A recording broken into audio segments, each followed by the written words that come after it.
नमस्कार। मैं राहुल गौड़।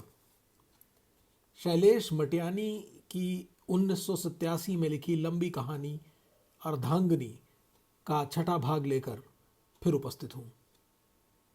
आशा करता हूँ कि नैन सिंह सूबेदार के घर पहुँचने और परिवार से मिल पाने की, खासकर सूबेदारनी से मिल पाने की अदम्य खुशी और उनके प्रेम की आँच आप भी महसूस कर पा रहे होंगे।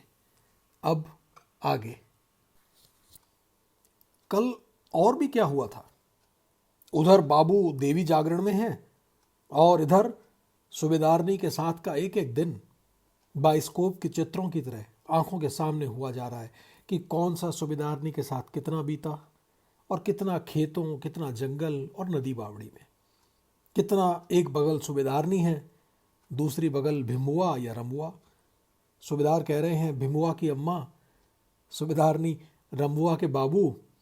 और यह कि ईजा की जगह अम्मा क्यों कहने लगे हो? सूबेदार एकाएक अपनी फौजी अंग्रेजी ठोक दे रहे हैं। Every day and every night my dear सूबेदारनी, you was on my dream. और सूबेदारनी पॉलिएस्टर की नई साड़ी का छोर मुंह में दबा ले रही हैं। आग लगे तुम्हारी इस लाल पोकिया वानरों की जैसी बोली को। अंग्रेजी का आ नहीं जानती हैं, लेकिन अंग्रेजी का रंग गुलाबी होता है, इतना उन्हें पता है। सूबेदार समझा देते हैं कि इतना तो माय डियर बिल्कुल करेक्ट पकड़ लिया आपने कि ये लाल पोकिया अंग्रेजों की लैंग्वेज है। रात को काफ़ी ठंड है और छोटे रमुआ ने सोए सोए ही लघुशंका निपटा दी है। तो सूबेदारनी मजाक कर रही हैं, वहाँ फौज में भी ऐसा ही कर देते हो क्या? सूबेदार बदले में कुछ और गहरा मजाक करने की सोच ही रहे हैं कि सूबेदारनी की आंखें एकाएक आर्द्रा नक्षत्र में हो आती हैं। मेरे लिए रमुआ में तुम में क्या अंतर हुआ? इसीलिए कहने और मानने को मन करता है कि देवी मैया तू नहीं तो कौन है। 2-3 साल बलि के बकरे की तरह का टंगा होना होता है वहाँ।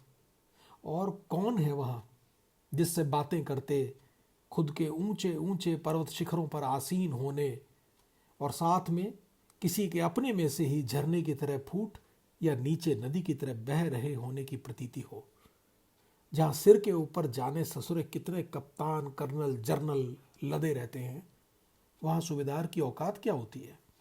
लेकिन यहाँ और स्मृति की मानो तो वहाँ भी एक तेरा स्पर्श होता है कि शरीर में वनस्पतियाँ सी फूट पड़ती हैं। हाट की कालिका मैया के दरबार में जाने का दिन सिर पर आ रहा है और तत्पश्चात ही सामने होगी विदा होने की घड़ी। सूबेदारनी के साथ बीते एक एक दिन को घुप अंधेरे में बिखेर देने को मन करता है और टॉर्च हाथ में लेकर ढूंढने को। आज भी सूबेदारनी अभी अभी रोज की तरह विहान तारे को गोद में लेकर दूध पिलाने को उतावली छाती पर पांव रखती सी निकल गई हैं, लेकिन झावरों की आवाज अभी भी मधुमक्खियों का सा छत्ता डाले हुए है। चाह तैयार है बाबू, कहता भिमुआ देली पर खड़ा दिखाई दिया। तब हुआ कि सुबह हो गई होगी। आज का दिन बीच में है, कल ही हाट की यात्रा पर जाना है। सूबेदारनी कल कह रही थी कि हाँ हो रमुआ के बाबू, तुम कह रहे थे इस बार बांझ की पालियों कैसी हो रही है। जंगल गांव के उत्तरी छोर में है। एक सिलसिला सा है जो 7-8 गांवों के सिरहाने की सघन हरीतिमा की तरह आर से पार तक चला गया है। नीचे नीचे तक कई बार हो आए हैं सूबेदार, लेकिन चूंकि शिकार खेलने को मना कर देती हैं सूबेदारनी कि हाँ हो ये अपनी भड़ाम भड़ाम वहाँ अपनी मिलिट्री में ही किया करो, हमको नहीं लगती अच्छी हत्या। इसलिए सूबेदार भी बस राइफल को कंधे पर सैर भर करवा के लौटाते रहे हैं। लेकिन 2-2 तनतनाते बकरे हाट की कालिका के मंदिर में काटे जाने हैं। एक त्रिमुआ की भदाई का भाखा हुआ है, दूसरा रमुआ की। देवी मैया नहीं कहती होंगी कि हमें नहीं अच्छी लगती हत्या। खैर वो क्या है कि बाबू देवी जागरण में कैसे बताते हैं कि एक हाथ में खंग लिया, दूसरे में कृपाण, एक में शंख लिया, दूसरे में चक्र, एक में त्रिशूल लिया और दूसरे में गदा, एक हाथ में 16 हाथों में मैया कालिका ने आयु धारण किए और हाथों में खप्पर। इससे ज्यादा दूर तक मस्तिष्क जा नहीं पाता है। क्योंकि वह तो जब तक दो हाथों वाली है तब तक हमारी पहुंच में है। आगे का रूप ऋषि मुनियों के ज्ञान की वस्तु हुई। चाय पीने को बाहर आंगन में निकल आए सूबेदार तो अब तक का सारा मायालोक जैसे कमरे में ही छूट गया। भीतर चित्त का विस्तार था, बाहर प्रकृति उपस्थित है। गांव की बाखलियों यानी घरों की श्रृंखला से नीचे घाटी में नदी के किनारे तक खेतों का सिलसिला चला गया है। लगता है सुबह सुबह विशेष तौर पर सर्दियों की ऋतु में नदी में स्नान करके कोई सीढ़ियों पर पांव रखती सी वो ऊपर जंगल में निकल गई। 2-4 दिन पंचक्की की ओर निकल गए थे तो सूबेदार ने कपड़े धोती रही थी और वो देखते रहे तालाब में मछलियों का खेल। जीवन का खेल जल थल सब जगह एक है। आजकल गेहूं खेतों में अन्न प्राशनी के बाद के बच्चों जितना सयाना हो आया है, घुटनों के बल खड़ा होने की कोशिश करता हुआ सा। लेकिन अभी कोहरे में धोती से पल्ले के नीचे दुबका पड़ा सा अंतर्धान है। कहीं 8-9 बजे तक कुहासा ठीक से छट पाएगा। अभी तो भूमिया देवता के कमर से नीचे के परिधान की तरह व्याप्त है। गांव भी तो कितना छोटा है, ये पहाड़ का बच्चा मालूम देता है।